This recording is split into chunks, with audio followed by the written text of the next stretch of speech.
Juan capítulo 19, versículos del 14 al 22, nos dice la Escritura: era la preparación de la Pascua, y como la hora sexta. Entonces dijo a los judíos Pilato: he aquí vuestro rey. Pero ellos gritaron: fuera, fuera, crucifícale. Pilato les dijo: ¿a vuestro rey he de crucificar? Respondieron los principales sacerdotes: no tenemos más rey que César. Así que entonces lo entregó a ellos para que fuese crucificado. Tomaron pues a Jesús y le llevaron. Y él, cargando su cruz, salió al lugar llamado de la Calavera, y en hebreo Gólgota. Y allí le crucificaron, y con él a otros dos, uno a cada lado y Jesús en medio. Escribió también Pilato un título que puso sobre la cruz, el cual decía: Jesús Nazareno, Rey de los Judíos. Y muchos de los judíos leyeron este título porque el lugar donde Jesús fue crucificado estaba cerca de la ciudad, y el título estaba escrito en hebreo, en griego y en latín. Dijeron a Pilato los principales sacerdotes de los judíos: no escribas Rey de los Judíos, sino que él dijo: soy Rey de los Judíos. Respondió Pilato: lo que he escrito, he escrito. Estamos viendo cómo, ante la advertencia de la enorme injusticia que se iba a cometer, los principales sacerdotes, cuando Pilato les dijo: he aquí vuestro rey, los principales sacerdotes respondieron diciendo: nosotros no tenemos más rey que el César. Estando en contra, como estaban, del Imperio Romano, con un rechazo total hacia la sumisión a la que habían sido expuestos a nivel político y militar, es realmente sorprendente que prefirieran al César romano antes que a Cristo, que era su Mesías. Y comentábamos la semana pasada que esta no es la respuesta de los judíos solamente, es la respuesta en general de los hombres cuando se les habla de Cristo. No quieren un rey como Cristo, prefieren un rey tirano como el Dios de este mundo, prefieren cualquier otra cosa antes de que Cristo sea su rey. Nos sorprende también el grado de perversión que usaron los máximos responsables de los judíos para convencer al pueblo y que todos pidieran la muerte de Cristo. Estos maestros de Israel, en vez de llevar al pueblo en obediencia a las Escrituras, en vez de abrir las Escrituras y mostrarle cuál era el cumplimiento de las profecías, llevaron al pueblo por donde sus intereses egoístas salían beneficiados. Es decir, no siguieron y obedecieron a Dios y sus mandatos. Siguieron lo que, de acuerdo a sus intereses, a la moda del pensamiento único, a la moda de aquel tiempo, les estaban llevando sus intereses. Esta es también la advertencia que se lanza desde las Escrituras a la Iglesia para que no se deje llevar por los maestros del error y tenga un justo juicio. Es decir, tenemos muchos que se ponen delante del púlpito y que pervierten las Escrituras. Pero, hermanos, también tienen responsabilidad los que escuchan las Escrituras y se tragan todo lo que desde el púlpito les dicen. Desde el púlpito cuando hay púlpito. Y cuando no hay púlpito, lo que se dice desde los circos que se utilizan en las iglesias para enseñar a aquellos que están allí sentados escuchando supuestamente la palabra de Dios, cuando lo que realmente están escuchando es la palabra de Satanás. Sin lugar a dudas, la muerte de Cristo satisfacía los deseos carnales de los dirigentes de Israel, sin ninguna duda. Como sin ninguna duda, la muerte de Cristo y usar el lenguaje religioso de Cristo y del Evangelio llena a muchos sus apetitos carnales para dirigir iglesias y para meterse en medio de iglesias y destrozarlas. La envidia de estos hombres les llevó a falsear un juicio lleno de mentiras con el propósito de acabar con Cristo, y hoy desde luego no estamos muy lejos de aquella situación en la que se encontraban los judíos, no estamos muy lejos. El evangelio falso tiene su clientela. A la gente le gusta más escuchar las mentiras que las verdades. El evangelio falso alimenta los sentimientos carnales. Lo que a uno le hace estar eufórico durante un minuto y luego se pasan 18 horas llorando. El evangelio falso satisface la vanidad del ser humano. El evangelio falso satisface el egoísmo. Por eso veis que en muchas iglesias se busca el protagonismo y que todos participen haciendo algún tipo de cosas para satisfacer el egoísmo y la vanidad de las personas, cuando se ponen delante a cantar, a contar sus historias, a contar sus chistes o a contar cualquier cosa que les ha ocurrido. El evangelio falso hace que la gente se sume en masa a participar de todas esas sensaciones tan placenteras para la carne. Sin embargo, el verdadero evangelio es para satisfacer el espíritu, no la carne. Es decir, venimos aquí para alimentar nuestro espíritu, para forjarnos y hacernos crecer en santidad, para luchar contra los apetitos de la carne, para moldear nuestra conciencia de acuerdo a la enseñanza de la Escritura, para actuar con principios bíblicos sobre lo que pensamos, que si no tenemos la Escritura pensaremos como la gente de este mundo, y se nos manda y se nos insta a moldear nuestra conciencia de acuerdo, a renovar nuestro entendimiento de acuerdo a las Escrituras. La Escritura afecta sobre aquello que sentimos, y la Escritura evidentemente tiene mucho que ver con aquello que hacemos. Y todo eso es repelente para el ser humano, es repelente, porque prefiere el César de este mundo como rey y rechaza al Rey de Reyes como rey en su vida. Por lo tanto, todo lo que la Escritura vaya a decir le repele al ser humano. El asunto es que la Iglesia está para enseñar doctrina y para alimentar al pueblo de Dios y para fortalecerle en la fe y para que no se deje llevar por las corrientes de este mundo que nos invaden de una manera terrible y que llevan a muchos a la condenación. Es triste ver esta escena de desprecio y humillación por parte de los judíos hacia su Mesías. Pero tenemos que decir que también es la misma escena que continuamente se sucede en multitud de iglesias que supuestamente predican a Cristo, como supuestamente estos judíos estaban esperando a su Mesías, y dicen seguir a Cristo, pero que no se ciñen a las Escrituras, no se someten a la voluntad de Dios, sino que forman un Cristo marcado por sus prejuicios, es decir, de acuerdo a lo que a ellos les interesa, un Cristo de acuerdo a sus intereses egoístas, un Cristo de acuerdo a sus deseos, un Cristo manipulable que cede a todas sus pretensiones. Por eso tenemos las iglesias que tenemos. Pilato, viendo lo que estaba ocurriendo con el pueblo judío y que los líderes religiosos estaban reclamando continuamente que aquel hombre fuese crucificado, nos dice el versículo 16, que entonces lo entregó a ellos para que fuese crucificado. En estos versículos de Juan se lleva a cabo lo que se nos narra en Mateo capítulo 27.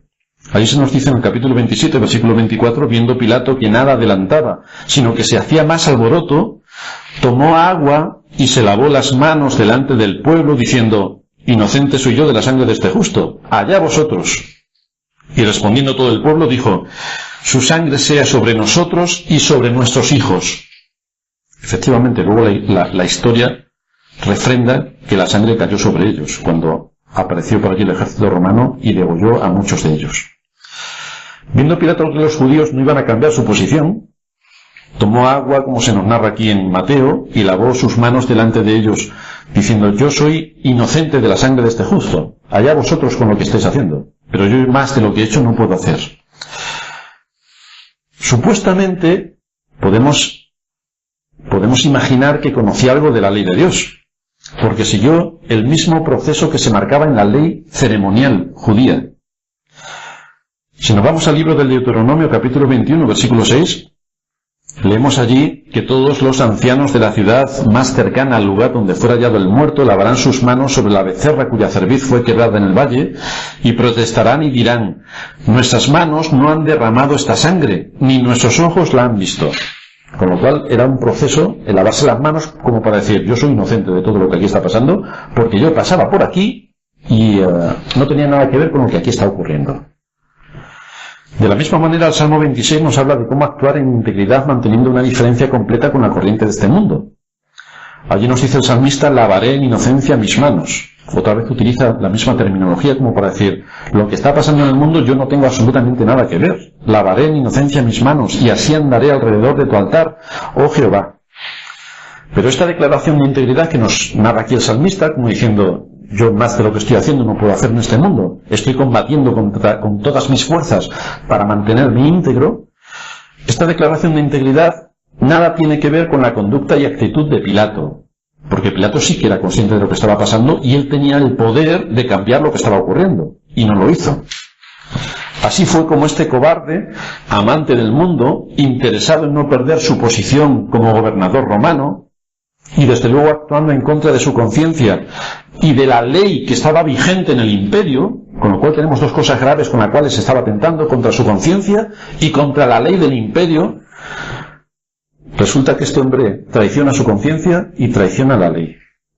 Y con este acto de lavarse las manos trató de echar toda la responsabilidad a los judíos y lo peor, En esta escena completamente absurda es cuando ellos respondieron: su sangre sea sobre nosotros y sobre nuestros hijos. Entonces se nos dice, nos vamos a otro texto paralelo en Lucas 23-24, que Pilato sentenció que se hiciese lo que ellos pedían, y les soltó a aquel que había sido echado en la cárcel por sedición y homicidio, a quien habían pedido, y entregó a Jesús a la voluntad de ellos. Ahí lo tenéis, para que hagáis lo que bien os pareciere. Así que tenemos a un hombre acusado de sedición y homicidio.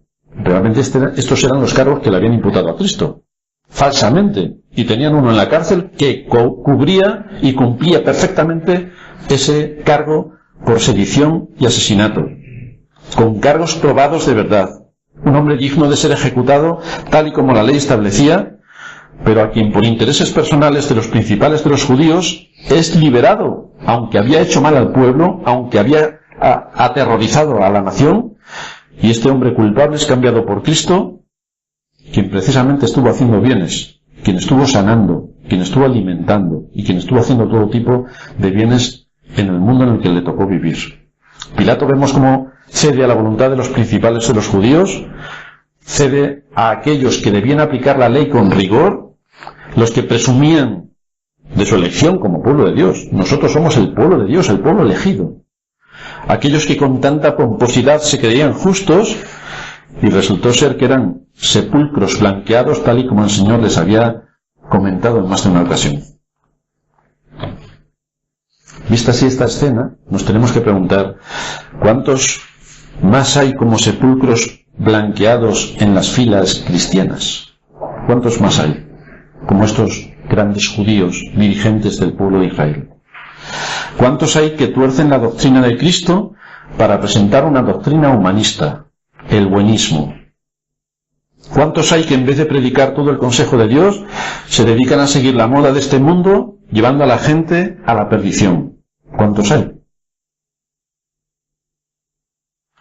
Porque aquello es lo que la gente quería, llevar a Cristo a la cruz. Pero lo que la gente quiere es normalmente lo que debe hacerse, porque la multitud es muy manipulable. Tú puedes encontrar una persona, o coger una persona, y es difícilmente que quiebre su voluntad. Pero coges una masa y hace lo que quieres. Por una parte habían sido completamente manipulados toda esta gran masa de judíos dirigida por sus dirigentes. Y como ese era el pensamiento único de la época, impuesto por estos grandes de la religión, siguieron como borregos la moda que les estaba siendo impuesta.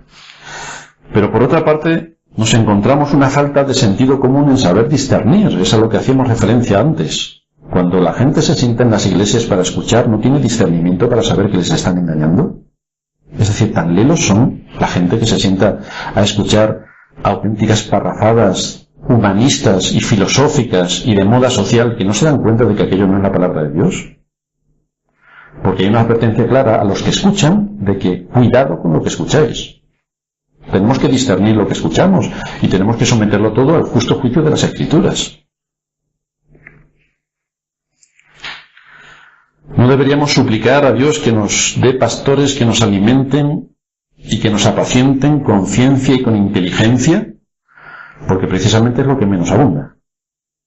Hombres que se suban al púlpito y sepan alimentar al pueblo de Dios con ciencia y con inteligencia. Es decir, nada de espiritualoides como está envuelto el mundo de nuestros días, que se queda todo vagando por el espacio sideral y no se sabe ni de lo que estamos hablando, porque todo es muy espiritual. Pero la Escritura nos enseña temas espirituales para aplicarlos en la vida en la que vivimos. Son temas prácticos y cotidianos, de impacto directo. Estos judíos, como vemos, se dejaron manipular por la clase dirigente de la época, y ellos, los dirigentes, les usaron para cumplir sus propósitos perversos. Así que Pilato les entregó a la voluntad de ellos para que fuese crucificado. Este acto de Pilato es registrado también a través del salmista en el Salmo 94. Nos dice allí el texto en el versículo 20: «Se juntará contigo el trono de iniquidades que hace agravio bajo forma de ley. Se juntan contra la vida del justo y condenan la sangre inocente». Y esto es lo que se cumplió también mediante la profecía en la persona de Cristo en estos momentos. No olvidemos que esto es lo que aparentemente se presenta delante de nuestros ojos, Pero detrás del gobernador de Judea, que pronunció este juicio condenatorio contra Cristo, para ceder al chantaje de los judíos, detrás de los judíos que querían llevar a la muerte, detrás de todo lo que se estaba planteando y de todo lo que se estaba organizando, estaba el gobernador del universo, el Dios eterno, que nos dice en Romanos Pablo, en el capítulo 8, versículo 32, que no escatimó ni en su propio Hijo, sino que lo entregó por todos nosotros. Es decir, se estaba cumpliendo el plan eterno de Dios para la salvación de su pueblo. ¿Y por qué permitió todo esto? Nos dice Romanos 4:25, para ser entregado por nuestras transgresiones. Es decir, Cristo fue entregado a la muerte para pagar el precio con su vida de nuestra vida. Cristo se entregó voluntariamente para que nosotros fuésemos librados de la muerte. Esto es lo que se encierra detrás de toda esta historia que nos expone aquí el evangelista. Así vemos como de una forma natural no ocurrió nada esperpéntico, ni espantoso, ni se cayó la luna, ni el sol empezó a duplicarse, ¿no? En condiciones normales, con los eventos normales de la historia, vemos como Dios estaba organizando todo el discurrir de los acontecimientos que dieron como resultado la muerte de Cristo en el lugar del culpable. Pero no pasó nada estrambótico, sino el discurrir natural de los acontecimientos. Y Dios cumplió, por medio de esa situación, el propósito eterno por el que iba a salvar a su pueblo. Así que, como nos dice el versículo 16, tomaron pues a Jesús y le llevaron. Observamos de nuevo esta palabra, llevaron, le llevaron. Cristo no puso resistencia, absolutamente nada de lo que estaban haciendo con él. Como la profecía también había predicho muchos siglos antes, como cordero fue llevado al matadero. No puso ninguna resistencia. Esto nos muestra que fue un acto voluntario. Fue la muerte voluntariamente. Cristo quiso someterse a la muerte para llevar a cabo el plan de salvación determinado por la Trinidad antes de la fundación del mundo, por el cual Dios Padre determinó a quién iba a salvar, Dios Hijo iba a morir por aquellos a quien Dios Padre determinó a quién iba a salvar, y Dios Espíritu Santo resucitó, regeneró, le dio el nuevo nacimiento a todos aquellos que el Padre determinó salvar y por quien Cristo iba a morir. Versículo 17, y él cargando su cruz salió hacia el lugar llamado el lugar de la calavera, que se llama en hebreo Gólgota. Desde luego los judíos no perdieron nada del tiempo. Estaba allí delante de él el Señor azotado con la corona de espinas, con la caña en la mano, siendo la burla y el escarnio de los soldados romanos, y los judíos no se entretuvieron en montar más escarnio. No, directamente lo querían matar. Por lo tanto limitaron toda esa acción de humillación de Cristo, porque su deseo inminente era acabar con Cristo. Así que rápidamente se llevan a Cristo desde el lugar en donde se ha dictado la sentencia hasta el lugar de la ejecución. Es un juicio inmediato. ¿Ves que no pasan tiempos, no hay apelación, ni más apelación, ni se pierden varios años en el proceso? No. Ha determinado el jurado que este hombre debe morir e inmediatamente se prepara todo para su muerte. Eso sí, tuvieron el detalle de preocuparse para que Cristo llevase la cruz. Esto después de una noche sin dormir, como estaba, de haber pasado por 4 juicios distintos, de haber sido azotado severamente, de haber sido humillado y de haber sido vejado. Después de todo esto, los judíos, misericordiosos, le hicieron llevar también la cruz encima.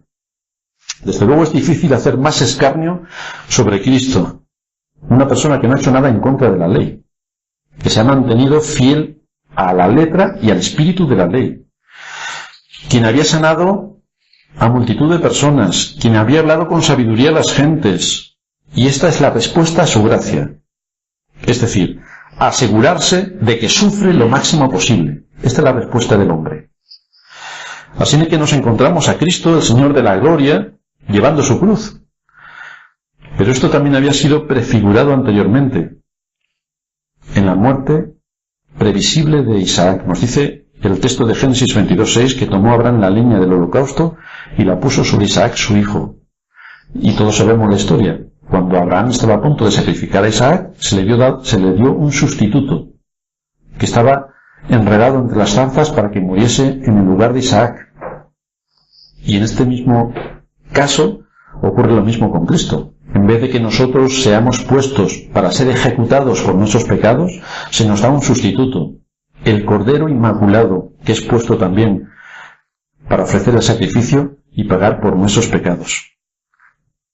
Nos sigue diciendo el texto que él, cargando su cruz, salió, es decir, salió fuera de Jerusalén, tal y como también hace referencia el escritor a los Hebreos que leíamos antes en la introducción. Hebreos 13:12 dice que Jesús, para santificar al pueblo mediante su propia sangre, padeció fuera de la puerta. Y esto nos lleva al Antiguo Testamento, donde vemos cada detalle de la pasión del Señor cumpliendo alguna profecía o alguna ley ceremonial que estaba ya instituida y que miraba a la persona de Cristo. Nos dice en Levíticos 16:27 que sacarán fuera del campamento el becerro y el macho cabrío inmolado por el pecado, fuera del campamento, fuera de donde está la congregación de los santos, fuera de la congregación de Israel. Tiene que ser echado fuera y allí ejecutado. No se puede mezclar el pecado con lo limpio. Desde luego, pocos sabían los judíos, cegados por su ira, que al presionar de esta manera a los romanos para crucificar a Cristo fuera de las puertas de Jerusalén, porque lo querían llevar fuera, estaban cumpliendo el propósito de Dios en cuanto a la expiación de su pueblo. Así que, siguiendo sus instintos asesinos, si se hubieran dedicado un momentito a leer las Escrituras, hubieran visto que estaban cumpliendo precisamente lo que Dios había establecido. Cuando llegamos a este punto, los otros evangelios proporcionan un detalle curioso que por alguna razón Juan omite.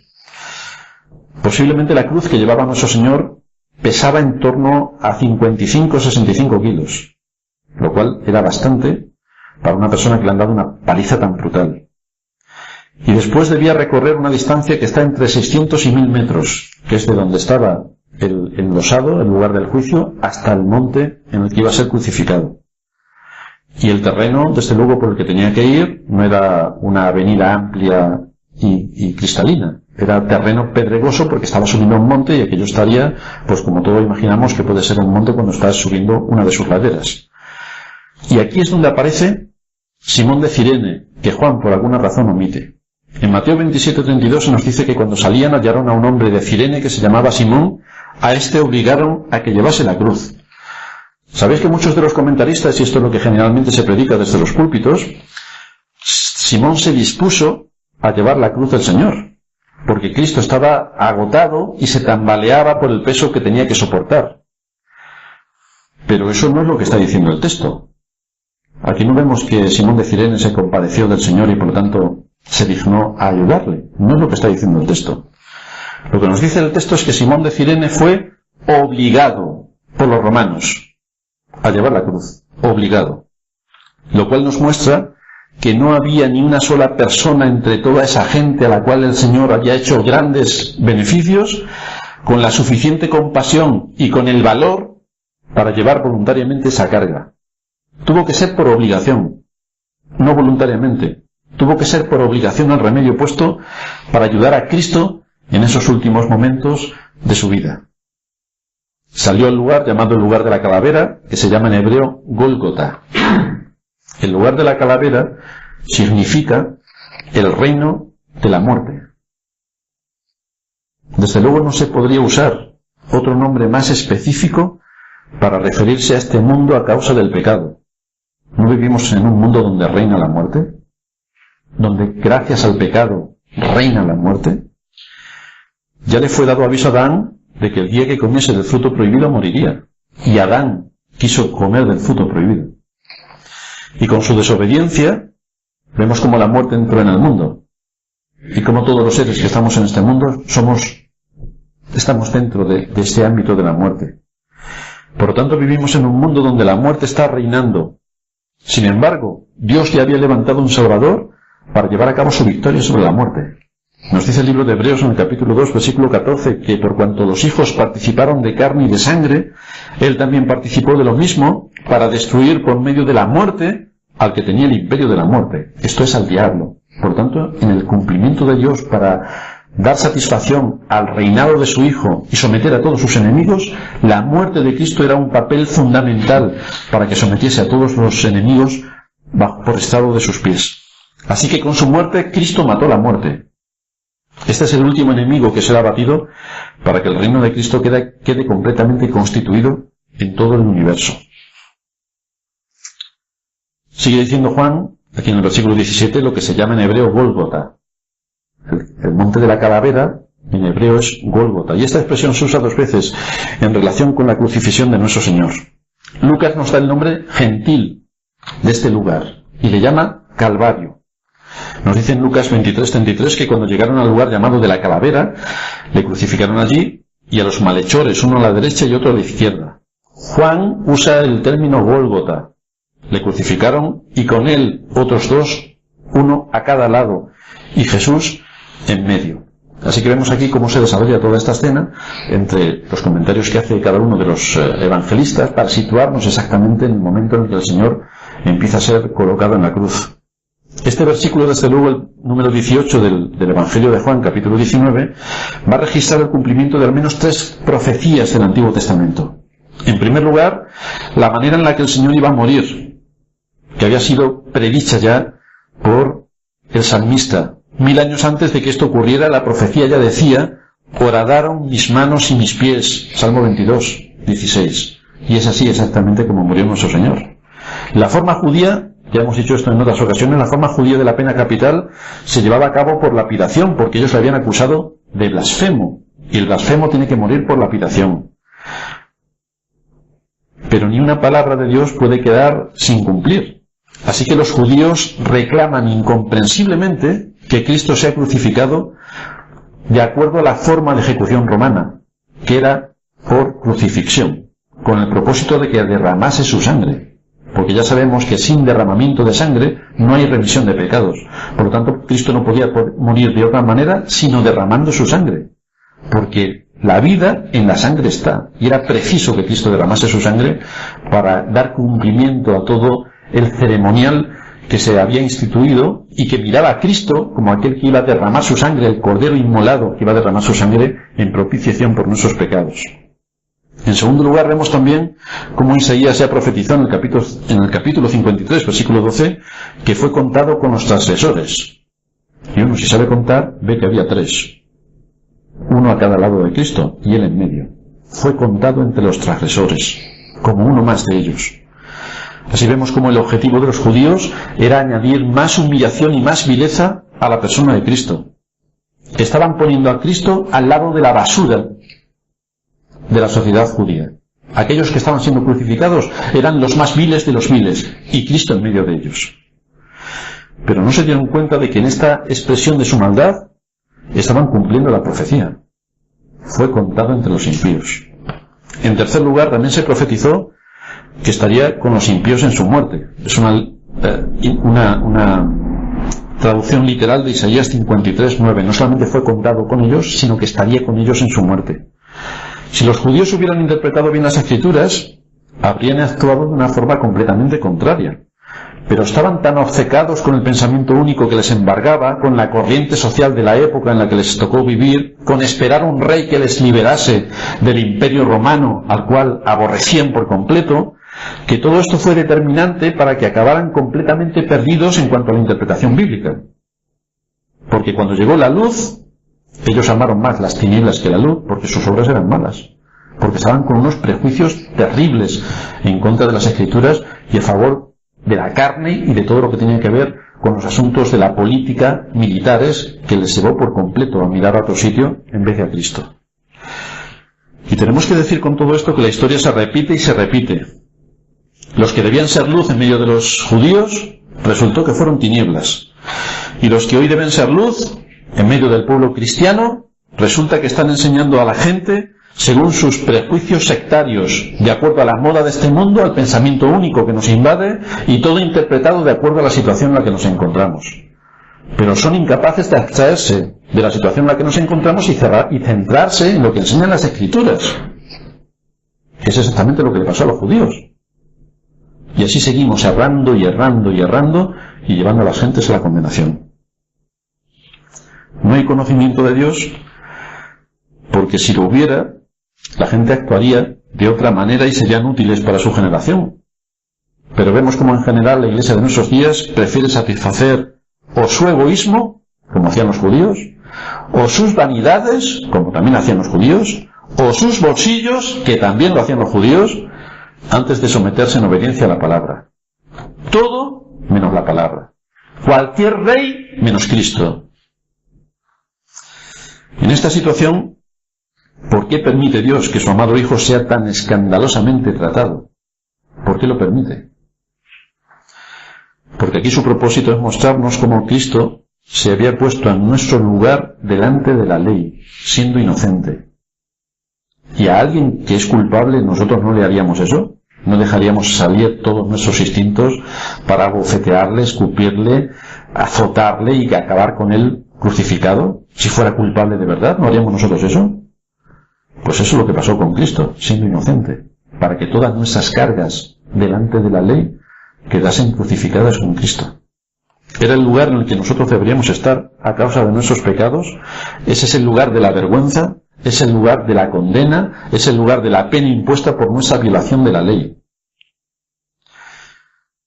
Por otra parte, el que el Señor fuese crucificado entre dos malhechores, también le llevó o le brindó la oportunidad de llevar a cabo un milagro de su gracia soberana, porque salvó de la muerte a quien era un convicto de la muerte. Salvó de la muerte eterna a quien realmente merecía estar en la condenación eterna. Salvó a uno de los ladrones. Escribió también Pilato, versículo 19, un título que puso sobre la cruz, el cual decía: Jesús Nazareno, Rey de los judíos. Y muchos de los judíos leyeron este título porque el lugar donde Jesús fue crucificado estaba cerca de la ciudad, y el título estaba escrito en hebreo, en griego y en latín. Y aquí se anuncia en el título la muerte de Cristo como el Rey de los judíos. Efectivamente, era el Rey de los judíos. Era el Rey de su pueblo. Y se hace esta proclamación frente al judío. En aquellos días en Jerusalén había gente de todos los países. Frente al griego, que es la cultura que imperaba, y frente al romano, que era el poder militar que dominaba el mundo conocido en aquella época. Así que se afirmó el título de Cristo en la lengua materna de cada uno de estas tres corrientes importantes que había en la época. Aquí vemos al Rey de Reyes, tanto en la muerte como en la vida. Su cruz, que es el símbolo de su poder. El cetro bajo el que se inclinan y adoran todos aquellos que han sido salvados por su sangre. Nos dice Pablo en Colosenses capítulo 1, versículo 20, que por medio de él reconcilió consigo todas las cosas, así las que están en la tierra como las que están en los cielos, haciendo la paz mediante la sangre de su cruz. Por lo tanto, la cruz llegó a ser el emblema fundamental de la victoria de Cristo sobre la muerte. La razón de Pilato para hacer esta descripción de nuestro Señor sobre la cruz es bastante difícil de determinar. Probablemente fue escrita con el objetivo de molestar y de insultar a los judíos por todo lo que le habían hecho pasar durante todo este asunto de los juicios. En un imperio tan extenso, el poner el título en las tres lenguas era de gran impacto, porque era de dominio universal, es decir, nadie de quien pasaba por allí podía no entender lo que allí estaba ocurriendo, porque fue escrito en las tres lenguas más importantes del imperio. Nadie era ajeno a lo que allí estaba pasando. Era un título con dos significados. Dos significados tenía este título. Por una parte, se estaba dando testimonio público de que aquello era un asesinato, en toda regla. Y por otra parte, también se estaba proclamando una verdad universal. Dos cosas se cumplieron con este título de Pilato sobre la cruz. Nadie podía dejar de ver quién era el que colgaba de la cruz central. Incluso en la muerte, Dios protegió la gloria de su Hijo. Lo puso en el centro. Antes de que naciera, el ángel ya anunció a María: este será grande y será llamado Hijo del Altísimo, y el Señor Dios le dará el trono de David su padre. Allí estaba en el centro, culminando la labor que Dios desde la eternidad le había encomendado. En su infancia ya recordábamos cómo los sabios de Oriente lo anunciaron como rey. ¿Dónde está el rey de los judíos que ha nacido? Al comienzo de la semana de Pascua, la multitud había gritado: bendito el que viene en el nombre del Señor, el Rey de Israel. Ante Pilato, el Señor mismo dijo: mi reino, yo soy el rey, mi reino no es de este mundo. Y ahora su título real fue colocado en el lugar de su muerte, escrito en griego, en hebreo y en latín.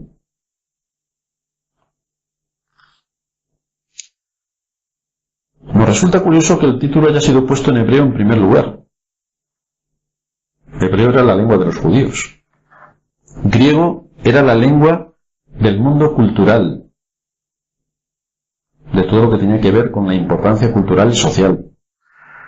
Y latín, que está puesto en último lugar, era la lengua de los romanos, era la lengua del imperio.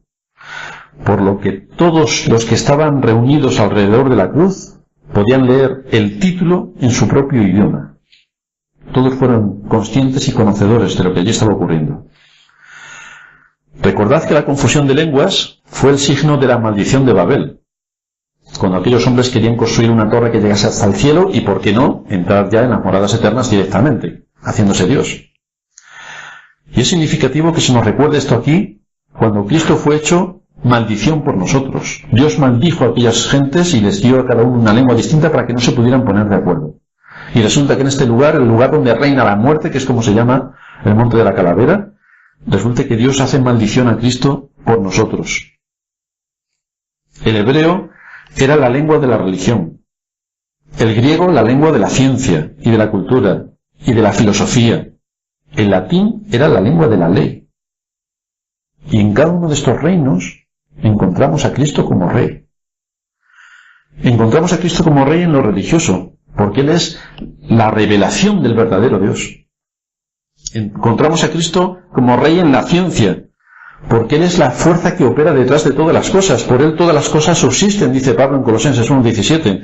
Es quien sustenta todas las cosas con la palabra de su poder, dice Hebreos en capítulo 1, versículo 3. Y en Él están escondidos, dice Pablo en Colosenses 2:3, todos los tesoros de la sabiduría y del conocimiento. En Él está la ciencia, en su grado más puro. Pero en Él también está la jurisprudencia, en Él también está la ley. Él es el supremo legislador. Es quien nos ha dado la ley. Es quien nos ha dado los mandamientos para que sepamos cómo convivir los hombres sobre la tierra. Por lo tanto, esos tres idiomas en los que fue puesto el título de Cristo como Rey de los judíos cumplían también este propósito de anunciar el carácter universal y las implicaciones del reinado de Cristo en todo el universo. Entonces dijeron los principales de los sacerdotes de los judíos, versículo 21, a Pilato: no escribas Rey de los judíos, sino que él dijo: yo soy el Rey de los judíos. Es de destacar que esta es la primera y única vez que el Espíritu Santo identifica a aquellos que atentaron contra Cristo, y dice de ellos que eran los principales de los sacerdotes de los judíos, con lo cual nos da a entender que ya no son los sacerdotes de Dios. No. Es un detalle que no se nos puede pasar inadvertido. Son los principales de los sacerdotes de los judíos, no de Dios. Así vemos, como no podía ser de otra manera, de qué manera el judaísmo suplantó a la verdadera religión. El judaísmo suplantó a la verdadera religión. Es lo que nos viene narrando este Evangelio de Juan desde sus orígenes. Ocurrió lo mismo con la Pascua. Antes se llamaba la Pascua del Señor, pero cuando Juan empieza a narrarnos todo lo que estaba aconteciendo en aquella época, se nos dice que era la Pascua de los judíos, ya no era la Pascua del Señor. Esto es lo que generalmente hace el corrupto corazón del hombre. Un corazón que cuando no se deja guiar por la palabra de Dios, pues acaba manipulando la palabra de Dios y adaptándola a su situación y a sus privilegios particulares. Y esto es lo que también ocurre en nuestros días cuando vemos de qué manera la verdadera religión es rechazada y en su lugar se pone la religión interesada por parte del hombre, la que al hombre le interesa, la que más se adapta a sus gustos y a sus preferencias. Por lo tanto, por eso encontramos en muchas iglesias el folclore, porque es lo que nos gusta. Y por eso encontramos lo que nos encontramos en la vida de nuestros creyentes, porque eso es lo que les gusta. Las palabras de los sacerdotes muestran que habían percibido el insulto sutil de Pilato al poner el título encima de la cruz de Cristo. Fue de lo más humillante para el orgullo judío que este criminal crucificado fuese identificado públicamente como su rey. Era un insulto. Deseaban que el gobernador cambiase rápidamente el texto, porque según ellos Cristo no era más que un impostor. Pero Pilato les respondió diciendo: lo que he escrito, he escrito. No voy a mover absolutamente nada más de lo que he escrito. El asunto es que Pilato podía ser firme en sus decisiones cuando le convenía. ¿Por qué no fue así de firme y de contundente en los juicios? ¿No? La advirtió su mujer, la advirtió su conciencia, la advirtió el juicio en sí, la advirtió nuestro Señor. No se inmutó. Dejó correr el asunto porque le encajaba mejor a sus intereses. En cambio aquí se mantiene firme y contundente. La verdad es que Dios no permitiría, por otra parte, que Pilato cambiase lo que había escrito. De manera que Pilato mismo fue el escritor de los designios del cielo. Esto fue parte de la palabra de Dios. Esto fue un testimonio de la palabra de Dios. Aquí está el Rey de los judíos. Y este mismo día, cuando Cristo fue crucificado, se manifestó también que lo que Pilato había escrito era la palabra de Dios. Porque este fue el texto utilizado por el Espíritu de Dios para llevar a cabo la regeneración en el ladrón que se arrepintió. Este es el Rey de los judíos. Un reino que no es de este mundo. Y por ese título, el ladrón que estaba al lado de Cristo pudo arrepentirse y confiar en Cristo para su salvación. Por eso dijo el ladrón: Señor, acuérdate de mí cuando vengas en tu reino.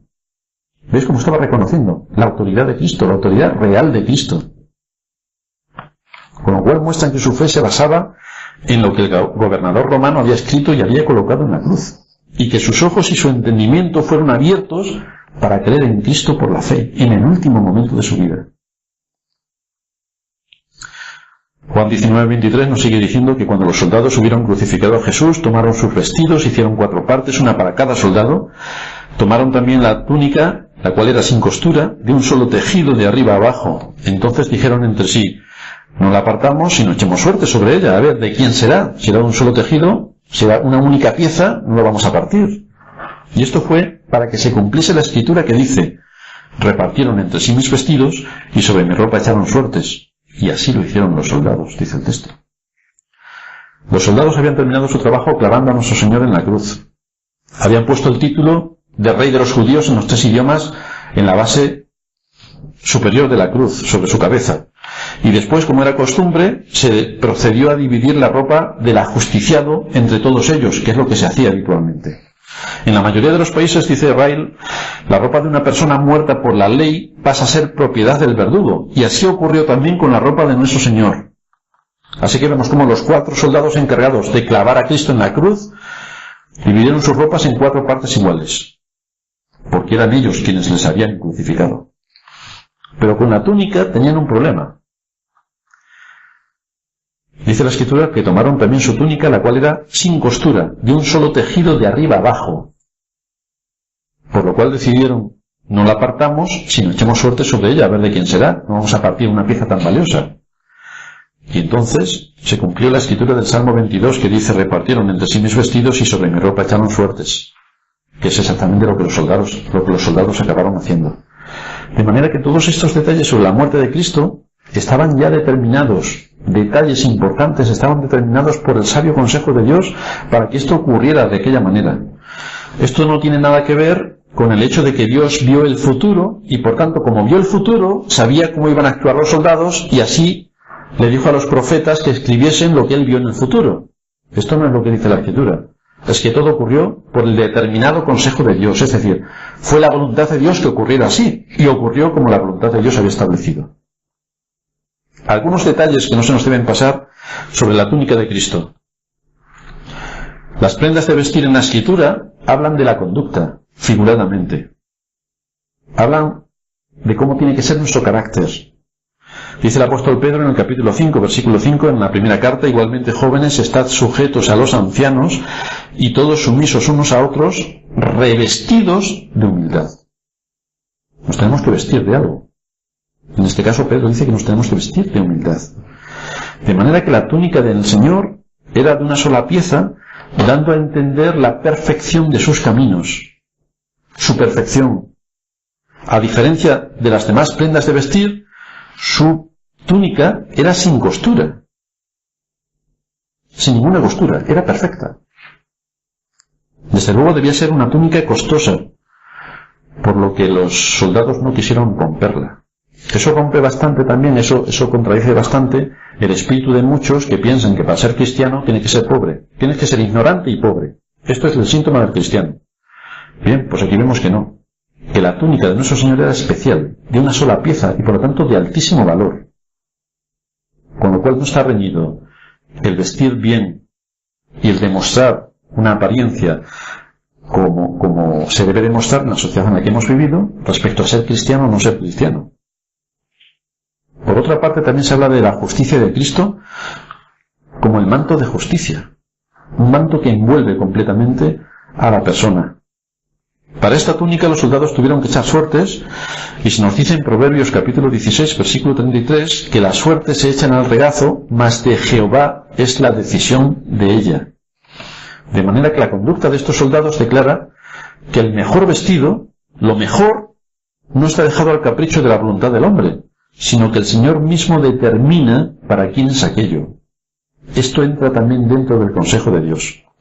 Un último contraste que aparece aquí es que cuando encontramos al primer Adán pecando, que estaba desnudo, Dios lo vistió. En cambio encontramos al postrer Adán, que no tenía pecado, cómo fue desnudado por los hombres. Porque fue expuesto en la cruz de una manera humillante y pública, completamente desnudo. Sea cual sea el área que toquemos, siempre vamos a ver cómo está manchada por el hombre. Vamos a ver la corrupción que sale del corazón del hombre. De manera que en la muerte de Cristo encontramos todo lo que el hombre necesita para poder presentarse delante de Dios. Necesita la justicia de Cristo, necesita la santidad de Cristo, necesita la inocencia de Cristo, necesita la perfección de Cristo.